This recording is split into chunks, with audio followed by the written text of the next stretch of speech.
فاكر انه في موقف في حياتك انك عايز تدي لحد محتاج بس صعب جدا انك تديله، او في موقف انك عايز تدي فلوسك انفاق يوم الجمعة مثلا او الكلام ده، بس في صعوبة انك تدي فلوسك. ليه كده؟ ايه الحكاية بقى؟ ايه السبب؟ وبرضه ليه لما تدي فلوسك في احساس انك مش مقتنع، انك مش راضي، في شوية شك ان ربنا هيرجع لك فلوسك؟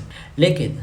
بل عندنا شك لما سيدنا النبي قال انه ما نقص المال من صدقة. علماء تطوير الذات قالوا انه في علاقة بين احساسك لما تدي فلوسك وبين فكرة ان ربنا هيرجع لك فلوسك. لو فرحت بعد ما اديت فلوسك يبقى كده ربنا شايف وربنا هيديك اللي احسن. لو انت زعلت بعد ما اديت فلوسك يبقى كده ربنا برضو شايف، ربنا هيديك حسب احساس جوه قلبك مش حسب ظهور عملك. طب يبقى اذا ايه الحل بقى؟ في حاجة اسمها هابي ماني. باختصار شديد الطريقة ديت بتخليك فرحان لما تدي فلوسك. طب ازاي؟ هوريكم.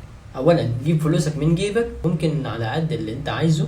مثلا عندنا 2000 روبيا، هاتوا ورقة وقلم بعدين نكتب كده العاطفة او كلام حلو. الفكرة ان احنا نفرفش حد، مثلا جملتين كده: semoga harimu menyenangkan, may you have a blessed day, jangan lupa senyum, jangan lupa senyum, don't forget to smile. بعدين علقها عادي في فلوسك، ممكن بالدباسة او حاجة اخرى يعني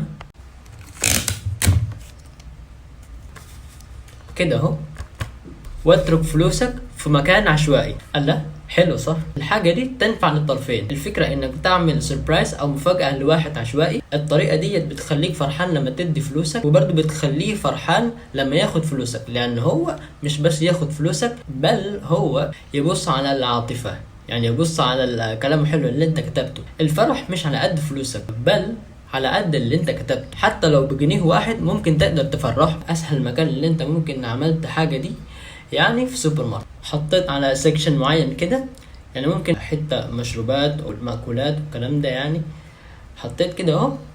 بس بعدين تخرج هتحس انك عملت حاجة صح، يعني انك راضي، انك مقتنع باللي انت عملته ده. عشان ما تبقاش علاقة بيننا وبين فلوس علاقة سامة، يعني علاقة التمسك، يعني انا عايز امسك فلوسي بجد، يعني لو انا اديت فلوسي بقى انا خسرت حاجة. لا، عشان ما تبقاش كده ممكن تعمل هابي ماني، يعني فلوس السعادة. جربوا وشوفوا ايه اللي هيحصل. هذا هما اللي بغيت بارتاجيهم معكم. يلا بالسلامة.